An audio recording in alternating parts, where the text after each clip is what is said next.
So, hola, muy buenas. Well, here I am with Ted Nasmith. For me, it's a huge honor to be with an illustrator that is a living legend. He's the one person in the world that has illustrated canonically John Ronald Tolkien world, The Lord of the Rings, and J.R.R. Martin world, A Song of Ice and Fire, Game of Thrones. It's a pity I don't have the calendar that Ted did for Tolkien, but you have a lot of art with Tolkien. But also, what not many people know is that Ted has done a lot of illustrations about J.R.R. Martin. Well, this is Ted Nasmith website, and he has done a lot of. So, well, first of all, Ted Nasmith, thanks for being here with me. Is your first time in Spain here? Yes, it's first time in Spain. Lovely. And you are here in Festival Thesis. Please tell the audience what are you doing here in Festival Sessions? What are your panels, or what are you talking about here? Right. Well, there was a panel where I was interviewed yesterday, where we just asked me various questions about my artwork, and I answered, and it was a very interesting and fulfilling situation there. And let's see, today there's later on a panel with several. I think they're going to ask me more about my other artwork, so which will be helpful and informative. And otherwise, I've been just signing sessions, and it's always lovely. The weather has been so good here. Yes. A bit hot maybe, but it's apparently hotter back in Toronto. In Toronto it's hotter than here. A little bit hotter, yes. They say maybe it rains later today, but we don't know. In Asturias, in the zone, it rains a lot, so it's typical. So I hear that there's rain coming, but we're lucky. No, we have been lucky. He has been here. He has been drinking beer with us of the Tolkien Society, eating with us. Yes, the Tolkien Society has taken very good care of me so far, and it's been lovely. He has been so lovely. He has been superb all these days. And the first thing I wanted to ask you have talked about this in a lot of interviews, but every time I interview an illustrator, I always ask the same thing. Why did you become an illustrator? Why did you become an artist? Because your parents always say, study a degree, go to university, be a lawyer, be a doctor, and a lot of money. Why did you become interested in the career of arts? Well, from a very early age, I was drawing pictures. I mean, little drawing pads and pencils and crayons and that sort of thing. And it would be like asking me, why did you decide to be a person or a human being? I didn't really. It sort of came with me, and I had to respond to it. It would have been hard to ignore the impulse to draw. And thank goodness for my mom, who understood as a teacher, she was a teacher, that children, if they show creative initiative, then let them do it. Just let them explore that sort of thing. And even when it came to just occasionally drawing on the wall of my bedroom. Really? And she was angry with you because you were painting. Yes, because she had already given me lots of paper. Why don't you use the paper? Anyway, that's there. It's outside the box sometimes, And you started drawing since you were very young, and then you went to an art college or something like that to study? I took, it was commercial art high school course. Yes, so-called what they would now call just graphic arts training. And it was a range of subjects, very much emphasis on artwork for 4 years.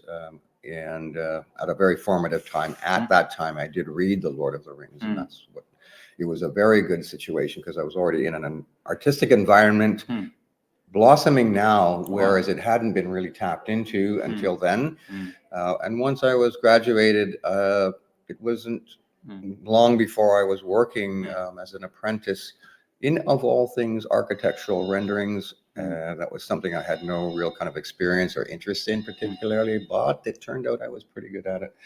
I was trained. He's a master. We will talk about it later, but his drawings of I will show you now when you are watching this illustration of him are like the canonical illustration. I think I told you on an email, something like that. J.R.R. Martin wrote 2 years ago in his website that, this is Casterly Rock, okay? Don't look at this is Casterly Rock. The Casterly Rock that Nasmith brought it. And he wrote 4 paragraphs explaining why this is good, because it has the height and you can see the dogs near the water. It's not a great castle in a rock. It's a great rock, and the castle inside the rock, exactly. and he like captured actually the essence of it. So you were saying that you read Lord of the Rings and you became captivated with it. You started illustrating Tolkien very young. You have talked about that in a podcast with Reza Hobbiton here in Celsius. But I wanted to ask you something. I don't know if they have asked you. When you started illustrating Lord of the Rings and fantasy, it was time ago. Didn't the people were the people saying to you, don't illustrate this? This is for nerds. This is for young children, for young adults. This is not like serious illustration. This because right now everybody loves fantasy and talks about fantasy, and we have these crazily expensive TV shows and movies about fantasy. But 40 years ago, 30 years ago, fantasy was like it's just a cult thing just for fans, and it was opening up, more and more. My sister was the one who told me about the Lord of the Rings and got me reading it. But you do what the inspiration comes from, when it comes from inside and it is undeniable, then you follow that, and I was able to do some Tolkien at home on my own, just start paintings and experiments and drawings. And people didn't sort of look down on that particularly because it was friends and family that were seeing these things, and they're like, that's great. They were supporting you. They very much supported me, and anyone who saw the work would say, But for example, maybe the people in the college, they say, okay, maybe don't do this illustration. This won't give you money. Like, do another type of. Did you receive that kind of comments for the academia? For the professors and the university and the college? Well, see, I wasn't in touch with any of that sort of thing. I never did go to art college or, and one of the reasons was that at that time there was very much a modernist aesthetic, philosophy.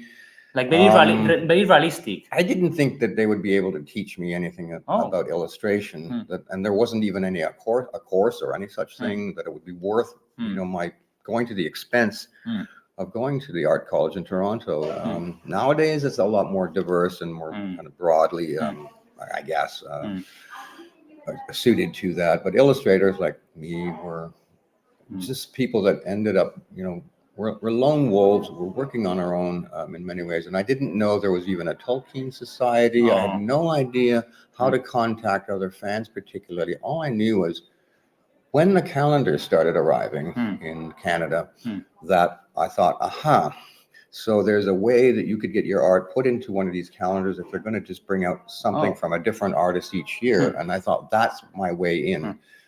And you were the one to actually request it to write in the calendar. Right in the calendar? No, you were the one to ask to send a mail to the publisher. I want to illustrate Tolkien's calendar. Yes. And around that time, I did realize I had an address that I wrote to. Tolkien Society had written a little thing in the back of a book of illustrations by Joan Wyatt. And then I contacted them. Then I joined the society. And then eventually I went over to be with them and kind of join up with their Oxenmoot. And I met people that knew the publishers, the UK publishers, rather than Canadian or American. And that was HarperCollins in UK. Collins. Well, before that it was Unwin Hyman or George Allen and Unwin were still in business at that point, early in the 70s, right? So it was getting put in contact with Jane Johnson, David Jane Braun, Johnson, others. I know Jane due to George Martin. Jane Johnson is George Martin editor in UK. Yes, she's superb. She's superb. She is something else. She's gone out on her own nowadays, and she's an author, of course. Yes. Well. Wonderful lady, and we got on very, very well. So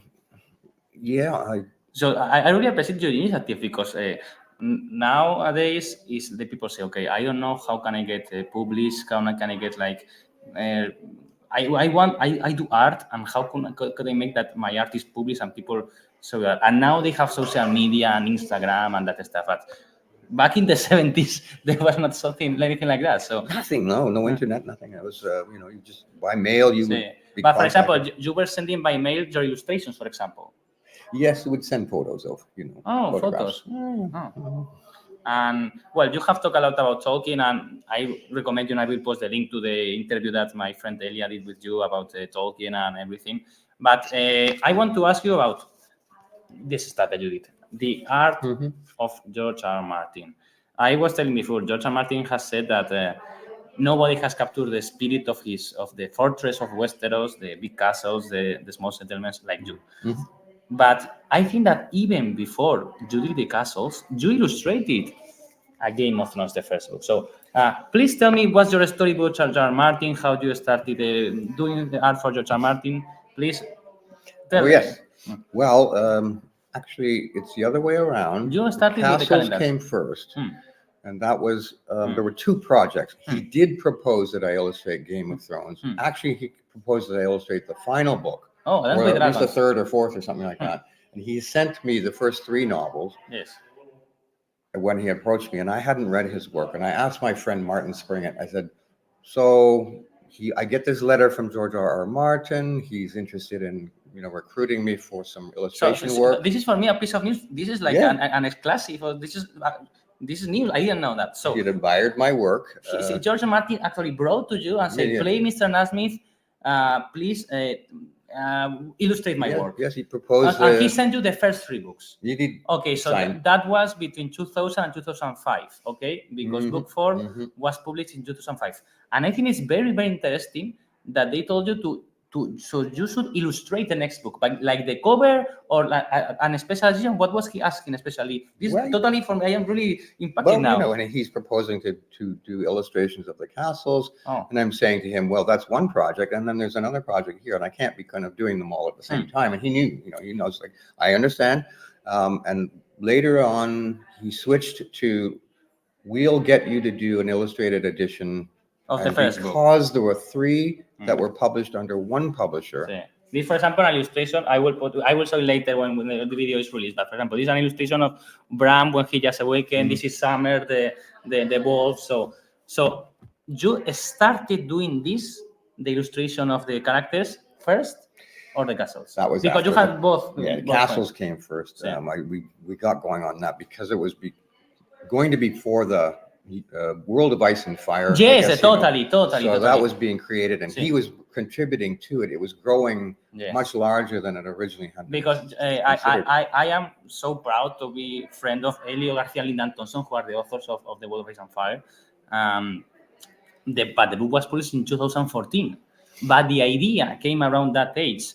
I think J.R.R. Martin has a meeting with Elio and Linda to, okay, let's do the World of Ice and Fire. This will be my Silmarillion with a lot of difference, of course, because J.R.R. Martin wanted an illustrated edition. So the idea came around 2006, 2007, something like that. So George contacted you even before. You think about 2004, 2005. He sent you only 3 books. That's the key here. Yeah, so there were the paperback editions, but Misha Merlin, I think that was the name of the publisher, was bringing out illustrated hardback editions that time. They got to the 3rd book, and then they went bankrupt. They went out of business. So Subterranean Press takes over. HarperCollins now. No, Subterranean Press for the special editions. I think Subterranean is owned by Penguin Random House, maybe? Possibly. They own everything. Definitely Random House is in there, as the primary publisher for them. And then they had a bit of a decision to make, which was, do we continue with the illustrated editions under Subterranean and leave the Misha Merlins as they are? Or do we start over with Game of Thrones, Feast of Crows, Storm of Swords, on with, and then all of them are consistent under one publisher, even though fans have paid money for special editions of these first 3. So that's how I got Game of Thrones to illustrate. And so that decision came later. And then by that time, I'd done the castles. They were going to be published, and I worked with him directly. So that's why he would say, these are the most accurate. He had supervised me. And then at the same time, giving me creative freedom to go where I wanted with them. And he would always be consulting with me. Then we go into Game of Thrones. It takes me 3 years. You were saying yesterday in the panel, you worked 3 years for the castles, and the art. What was for all the process? What took you 3 years? Like everything, all the illustrations? Yes, we had about 80 pencil drawings they wanted. Those are the pencils that you are talking about. Like right. Some of them are full page, some are quarter page, some are half page. In each one of them, I took time and trouble over those. And then there was all the color artwork as well for the book. So that's, and I'm doing other work here and there with other clients. So it takes time, 3 years to deliver the artwork. And so they were very patient. Do you remember when you started, the age you started? Because I think the calendar is 2012, if I recall correctly. 2011. The calendar is 2011. So you finished it on 2010, maybe? Well, they had pretty much all that artwork anyway. All those files were ready to go. I didn't have to actually create anything for it. So you work around maybe 2006, 2009, something like that? Yes, I guess it would have been around that time. Yeah. So 2010, 2011 or there. But yeah. So you finished before the fifth book was published, no? You finished in 2010, so the calendar could be published in 2011, no? Yeah, they had enough for that. That was Castles, though. Yes. That stuff has already long since been done. So you have finished your Castles maybe in 2007, 2008, something like that. Now, yes, we have now an illustrated Game of Thrones coming out, and not a lot of reaction to it. So that's why it's not as well understood. I don't think that there was actually this whole edition, and very proud of it. I have the illustrated edition of A Game of Thrones, the first book, that was published, I think, in 2016, and it has your art. And it was, but it's your art, but from all other artists too. It's like a collection of, there is a Spanish artist that I am friend, and Arancha Estadio that also, there are many authors working. So what I wanted to do, because for me, the dates are very important, because when you started working with George, the show was already in the making. The production had already started. So did anyone from HBO or neither George Martin say, okay, we are going to do a show about these books. Maybe they will ask your help for designing, production, or anything like that? That did not happen, no. There was no crossover. No, they didn't somehow, and it was just sort of outside there. They wanted me to just make a consistent series of illustrations for the book. I think it was 4 or 5 color pieces, but it was mostly these pencil drawings, and it took a lot of For example, I love these pieces, just the characters, okay? And you can see that these characters are far, far different from the characters of the show. And that was a lot of fun to do those portraits, because each and every one of them, I thought, I can do this. I have a knack. Nobody asks me usually to do a character, but you have a lot of experience with it. Tolkien, and I felt I could see these characters in this book pretty clearly, whether any of the Starks. Look at this Walter Frey with Catelyn. This is not at all what I think that one of the most beautiful things about your art is that it appeared before the show. So you are not, intoxicated, okay, in a good way with the show. You had your own ideas, you had in your mind how Westeros should look like, and I don't care what others are thinking. And before this, because this came before the show, I think it's like very fresh. Because right now, everybody who wants to draw the King's Landing have the King's Landing image of the show in his mind. Or the Winterfell. Impossibly high tower. Yes. Well, the point is, your Hightower is super. This is I posted in my website this illustration of Hightower like so many times. Okay, this is wow. That way again, right according to George. I love Old Town because Old Town is it has all the lore. It has the masters with the citadel, but also it's the biggest city where the Faith of the Seven has now there was the Baylor Sept in King's Landing, but before that it was the Starry Sept in Old Town, and they have all this magic, all the citadel with the masters. The first chapter of the prologue of Office for Krause, if you remember that, is when one assassin is sent to the citadel to steal a key, and it has a book about dragons. It has like this mystery, higher mysteries that is really compelling. It's a story very compelling, and for me, it's very logical that George R. Martin sends Sam Tarly, a very loved character that is also, of course, inspiring Sam Gamgee by Tolkien. He sends to the citadel. Okay, my go-to guy is going to the magical place. Samuel, yes. Very interesting. I love that whole section of the book. And it's very compelling. So you told me you finished like your art of the castles around 2010, more or less. In 2011, it was you published the publisher published the calendar.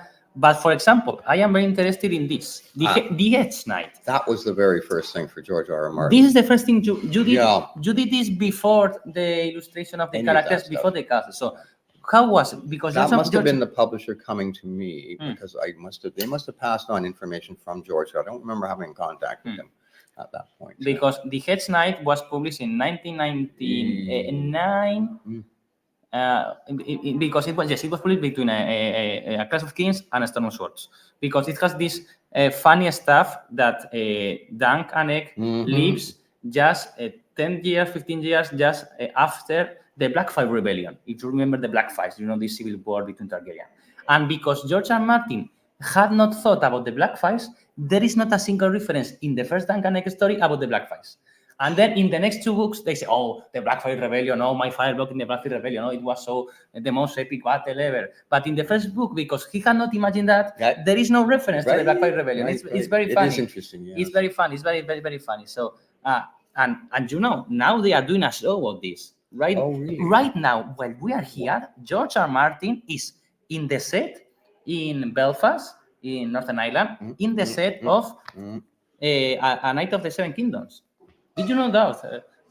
I didn't know. Oh, well, it's going to be a mini show. It will be like only 6 episodes for the first book. It's it's only 100 pages, but J.R.R. Martin has traveled just to see the set, because he for me that's great. That's amazing. This was the first time that J.R.R. Martin ordered you to write. Yeah.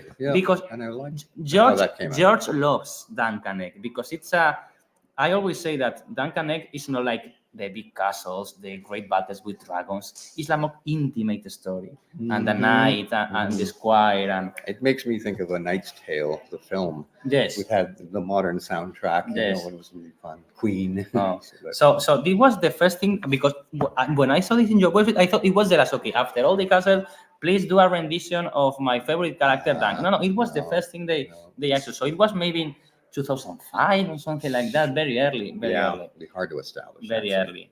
And after that, after all your work with the castles and of your with your work, for example, here, this is Ned and Cersei. This when Cersei is tempting Ned Stark, is the show relaxed it a bit, but in the book it's almost sexual. She's like opening her legs. Okay, you can use me and put my son in the throne. And you can see here, I love that Ned Stark is like so canonical. When you see later, of course, Son Ben was superb and Ned Stark in the show, but this could be Son Ben, and this was drawn before the show. So after the castles, after that, you got no other official commissions from the publisher to do more J.R.R. Martin stuff. Not since then. No, it's all been very quiet. But you did private commissions after that. Have you done private commissions about J.R.R. Martin work? No, nothing private, except for the Walls of Iron Fire. What was it? East Watch by the Sea. That was a private commission. It was, but it's not in the calendar. It's this one is Watch by the Sea. So this is not in the calendar. No. Oh, no, that's independent. Oh, I will select. And George had no input on that, but except to say that that's not how he saw it, but then admitted that it wasn't actually described anyway, and it would be coming into another book, a later book or something. Yes, it will appear. It will appear in the Winds of Winter, and it's very funny because if you did you watch the show Game of Thrones? Did you finish it? First season only. Okay. The point is that East Watch by the Sea appears on the show in the last episode of the penultimate season, the 7th season. And it's this thing, okay? The people from the HBO, at least the design of the wall, I think this castle is smaller, but the idea of the end of the wall, just near the sea, they really capture your idea. You get that in there. No, I didn't know that because for the Wall of Ice and Fire, they didn't ask you to do more illustration of castles. They just put the illustration that you had done before, but they didn't order you more art after that. No, nothing. Oh, but I've been pretty busy anyway. No. You are all day. I follow you, of course, what you do, and you're all day like doing more art, more commission, and everything. So, and we have been talking for 25 minutes. I don't want to disturb you more time. So. Finally, just to ask the final question. So you have read A Song of Ice and Fire, the 5 books. Did you also read A Dance with Dragons? The final Yes, book? oh yes. Yeah. Yes, right So up to that. you read also the Duncan Egg stories? No, I didn't read those. You did, so you did this drawing of Dunk just with the first book, with the first Duncan F story. You just read the first story and you did this drawing, no? Right. Oh, I really recommend you to read the other two because they are superb. I love it. And have you read Fire and Blood or The World of Ice and Fire? The World of Ice and Fire has your art. Not Fire and Blood. No. But The World of Ice and Fire, you have. I'm sure the publisher sent a copy to you because you are an illustrator of that book. Did you read The World of Ice and Fire or just look for you look for illustration and move the pages? I don't know. It was 10 years ago. It was in Yeah, 2014. yeah. It's a very beautiful piece of art, The World of Ice and Fire, because it's an illustrated. And then they did 2 years ago, The Rise of the Dragon. The Rise of the Dragon is Fire and Blood, but with illustrations. Okay. And I don't know if it has your art. I don't know. You don't recall that. I don't think so because I would have been told about that. Yes. And because The Rise of the Dragon is not like an encyclopedia like The World of Ice and Fire that, for example, The World of Ice, you have the North, and they are telling stuff of the North. Harrenhal, and they are saying stuff about the Riverlands. But The Rise of the Dragon is more like a history lesson, okay? So they just tell a story. They don't have a section about lands. It's just a story. So I think they order for other illustrations to do like story pieces of that piece of art, but of piece of time. But they don't like order new stuff. And the last question I wanted to ask you: is there anything you now thinking? Okay, I would have loved to draw this about J.R.R. Martin. This epic scene, or this castle maybe in Essos, or this castle that didn't appear in the first book because most of the art you did were for more explicit appear in the first book. Is there anything you say, okay, I would have loved to see this, to do this with my own art? Or I would love that someone orders me a commission about this. What would you like? I would love Braavos. Approach to Braavos. Wow. Yeah. That's because great. That's very well described and it's very exotic. Yes, with the Titan. Yeah, the Titans and so on. So that would be a nice one. In some of the pencil drawings of, I forget what the castle that was in the marsh. See. There is that one. Moat Cailin. Yeah. Wow. Really interesting description. Yes. Huge blocks of rock and marsh and a castle that's leaning, a tower that's leaning, these things. And that's like... you had good memory. You remember Moat Cailin. It's not so I know. Well, even Pike, there's a lot more to Pike than we... Judith Pike, I guess, no? I don't know. I think Judith Pike. Yes, this is your Pike. Yeah, so there's a lot one could do with that too. That's a very vivid. These long stairs that people can die if they fall from these stairs. Dangerous place. And wow, this is super. Yeah. Well, it was a huge honor to interview you, Mr. Nasmith. It has been super. You have been so nice with us during this Festival Celsius. We hope to see you again this year in Spain in the Estelcon of Social Tolkien. But we would also love to have you more years coming to Spain. It was absolutely super. So thank you very much, Mr. Nasmith. Thank you, Avi. Thank you. Thank you. Well, goodbye. And it's over.